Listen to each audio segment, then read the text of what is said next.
Ils ont eu donc des Congolais par la corruption, ceci, cela. Ils l'ont fait marier à la sœur de James, à une Tutsi, directement. Il a abandonné sa femme à Kinshasa. Oui, il a abandonné sa femme à Kinshasa avec les enfants. Vous voyez encore le problème avec les Congolais. C'est grave. Il nous laisse beaucoup de problèmes. Il est là et maintenant il crie qu'il veut venir. Hein? Bon, le voilà devenu un chef de guerre de la rébellion. Et ils sont allés ramasser tous les autres rebus que vous connaissez. Les Tambo Mwamba, les Zaïdi Ngoma, l'autre là, Lunda Boululu, Wamba Diawamba. Et vraiment une kermesse de gens, en tout cas, corrompus et inutiles. Pardon, le Bizi Makara, qui était mon ministre des Affaires étrangères, que je croyais congolais. Et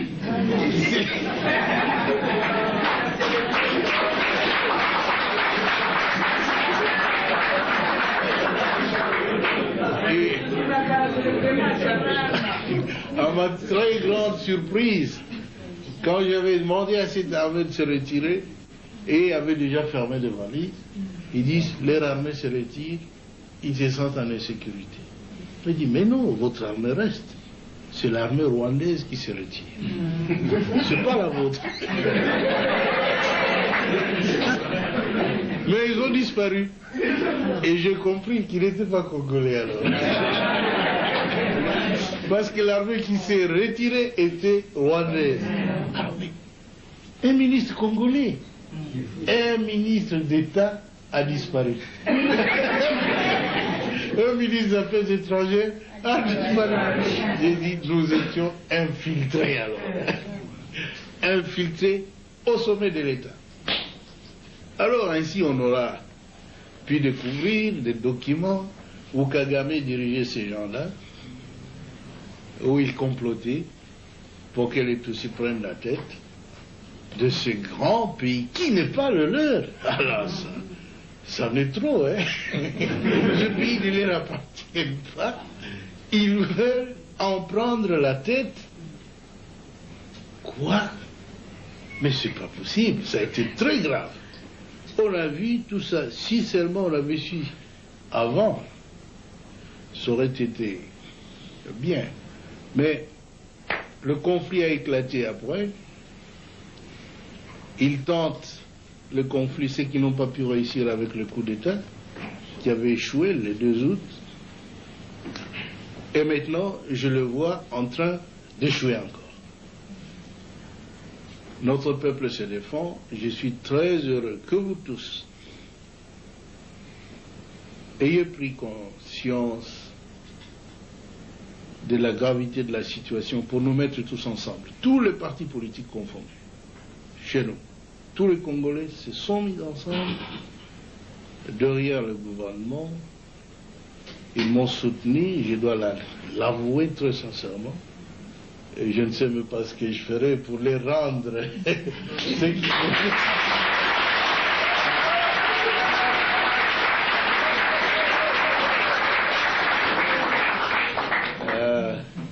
Mais ce que je dois vous assurer, c'est que je suis un soldat du peuple et je ferai mon devoir jusqu'à mon dernier jour. Je veux que mon pays soit totalement libre et en tout cas un pays moderne qui se développe, où sur le plan social, nos villages doivent être transformés. Parce que tout le monde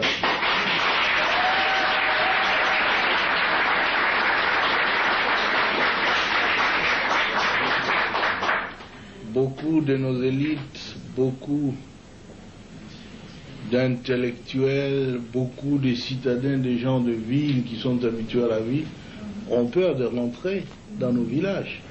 C'est parce qu'il n'y a pas de vie là-bas.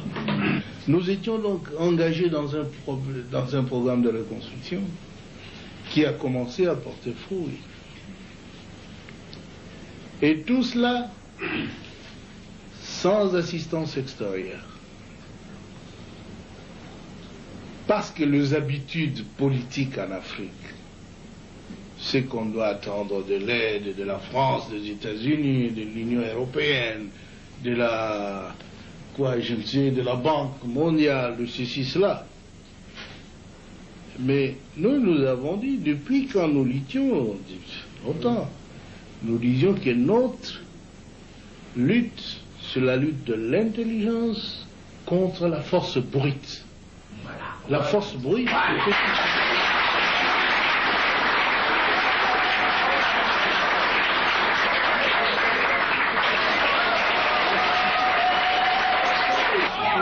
nous disions alors dans un des congrès au Maquis où il a participé en 1976 que parce que nous avons tout dans notre pays, nous ne pouvons même pas les demander de l'assistance de l'homme.